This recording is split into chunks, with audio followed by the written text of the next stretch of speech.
Good morning, everyone. Let's see. This is the Sunday before Christmas. I don't normally do this lately.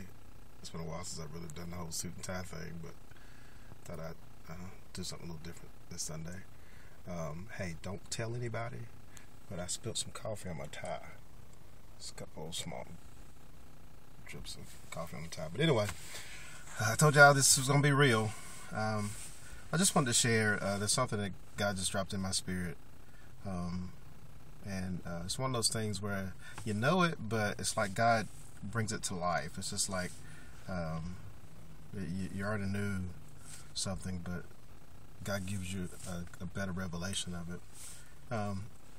So anyway, I was thinking about a situation I had where I had someone that was over me that was being fairly hard on me, had some really high expectations for me. And I could always remember this one particular incident where he rebuked me for something that I did. And as we do, I felt bad about it. I didn't really like being told that something I did was not completely up to par. But anyway, after a while, I started to realize that this really wasn't such a bad thing. It really wasn't such a bad thing for someone to tell me that something I was doing, I needed to do better. It really wasn't a case of what I did was wrong. It was more a case of what I was doing needed to be better. I needed to be done on a higher level of excellence.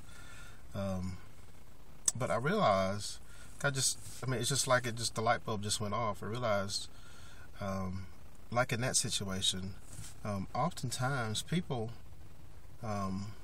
that hold us to higher levels of expectation are not always popular people. If you think about it, a lot of the people that really try to get people to do things correctly and are always complaining about this, not doing this right, not doing that right, we look at it as a critical thing, but really people are really just trying to help us to be better. And I realized in this situation that it really wasn't so much that it was making me worse, but actually it was making me better. It was causing me to be better. But I realized that people have this concept of God. Yeah, He has His Word. We read through His Word, and it tells us don't do this, don't do that, don't do this, don't do that.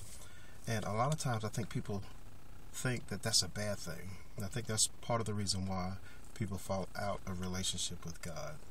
I think that's the reason why a lot of people fall out of relationship with the church. Reality is people come to church and lo and behold, people are trying to get them to do stuff that they don't necessarily want to do, but possibly is what things they need to do, things they need to change. So I think that's the reason why a lot of people fall out of fellowship. And just to kind of confirm this, I was getting ready to go this morning, and I'm sure you can imagine what it's like having a house with 4 kids.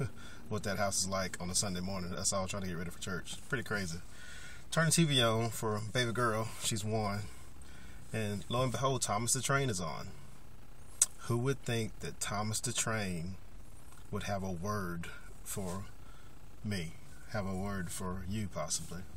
But Thomas the Train, there was this little train that Thomas was trying to talk to. And I'll try to make this short, but basically this train hid in this cave, in a mine cave in the mountain, because the train had done something wrong. This young train had done something wrong, and this train was terrified that if the wrong person found out what he did, that he would be banned from whatever that little town is that Thomas the Train lives in. I know it sounds silly, but I'm going somewhere with this. So this train was so deathly afraid of something wrong that he had done that the train fell out of fellowship with the other trains, went to hide the train, wouldn't talk to anybody. And so Thomas, once he found this out, Thomas started to think, well, wait a minute. I did this that was wrong. I ran past a danger sign and fell into a hole. I could have been kicked out of the little town.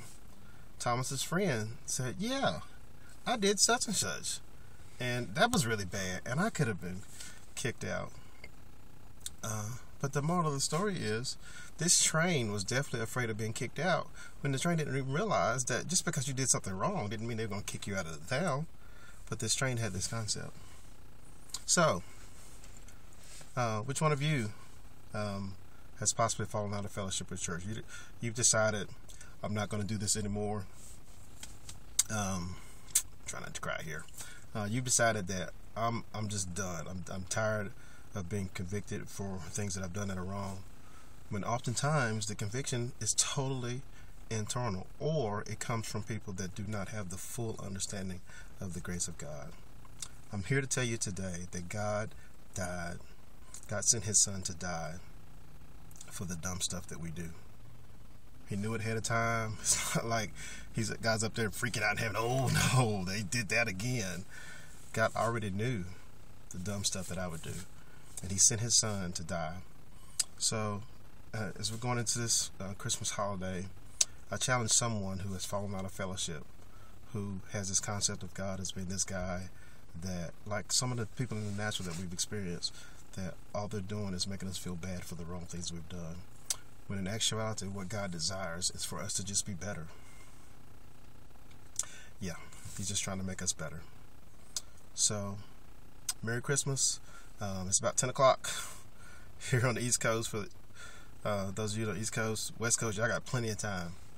If you've fallen out of fellowship with God, today, this Sunday, yeah, I did the last blog on about the little guy that jumped up in the offering plate. That said he surrendered all because the preacher was preaching, I surrender all. But I challenge you today, jump up in the offering plate today. Either you have fallen out of fellowship or you are in semi-fellowship, what I would call it. You're in church, but you're not fully connected the way you used to be. I challenge you to come back to God. He's already forgiven you for the wrong things you're doing. And even when his word has convicted you, not condemned you, but convicted you, it was really just to make you better. I love you.